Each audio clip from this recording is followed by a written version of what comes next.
Benjamin Levin, the education-crat, the educrat, the one tight with the Ontario Liberals, as well as it appears some federal Liberals, facing two new charges. He's been in court all day today, although there was a publication ban imposed by the judge.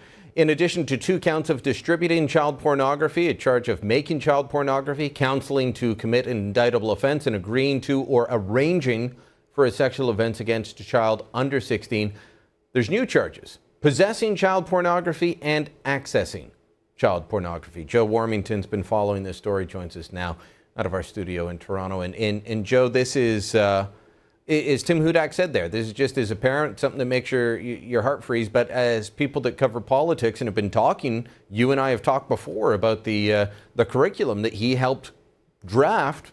This has to be making people worried. Well, I'm a police reporter, as you know, and that's all I'll ever be. And this is a police story, and I'm never surprised when the kind of people that are charged with this kind of heinous act, the kind of power they have. We've seen it, all the way along the line, from Colonel Russell Williams on down to hockey coaches, etc. So this fits into that category. But what you're talking about here, and what you talked with Daniel Prusalides last night on a different show, is exactly right.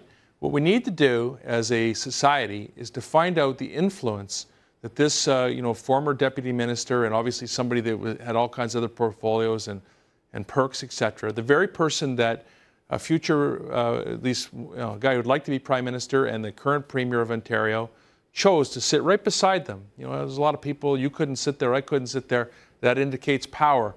What is going on here? Is anyone going to look into it? And that's what I want to know as a police reporter. I want to ask you this, as someone that's covered a lot of police cases over the years, a lot of court cases over the years. There's a difference in terms of magnitude in possessing child pornography and manufacturing it, and he's charged with both. Someone who was possessing it could say, "Oh, sorry, officer, I don't know how that image got there. I must have clicked on a bad link on the internet or something." They wouldn't lay a charge for that. They wouldn't. But how solid do you think the case has to be for them to be laying the original 4 charges: manufacturing, arranging for someone to commit a sexual offense against somebody under 16? How big a pile of evidence do you think they have to have in order to get the Crown to lay those kinds of charges? Well, let me stop you there, because that's the very basis of the system. But, to get a search warrant, you have to have an awful lot to go in and actually search computers and to get these kinds of things on these little, things that hold images and that kind of thing. So then you say, well, based on that, obviously this is going to be a strong case, but, I don't want to get in the way of anybody's presumption of innocence and all that. But let's not kid ourselves. This investigation is not over. I mean, as Faith will tell you, Faith Goldie is in the court today. It's very much alive. They're going to go through all kinds of emails and cell phone records and all that kind of stuff. Travel records. Travel records. And who's going to look in? We've seen what happened with eHealth, and we saw what happened with the gas plant closing in Ontario, all the emails that disappeared. What's going to happen here? Anybody going to look into who this guy knew and who put him there and who did he appoint into key positions? And all of that. And what curriculum did he write?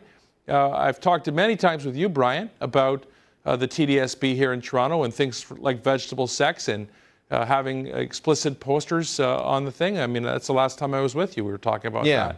And so, it makes you wonder, how did these things end up there? Well, if the person that was running the education ministry, which is what the deputy minister does, let's look at it. Let's look at his emails and see what we can find out. Yeah, for a lot of people that don't cover politics all the time, oh, deputy minister, what's that? You got the minister, that's the politician in charge.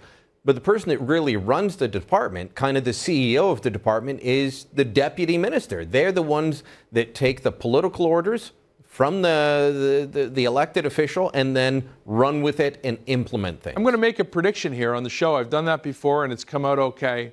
But I think this is going to go down in the history books, this story, if it's delved into properly. And I say if it's delved into properly because the media here has shown no interest in it. If there'd been Rob Ford that, had took a puff off of something, they would be camped out there 24/7. That's not happening here in this case or any of this guy's close circle. And so, it's below the fold in the Toronto Star, and now it's not being hardly covered at all. and it's going to go away and fall into that legal black hole for 2 years while Clayton Ruby figures out the case. But the reality is that this is bigger than one person. This is the person that, you know, basically this is allegedly the coach, the colonel, you know, the teacher.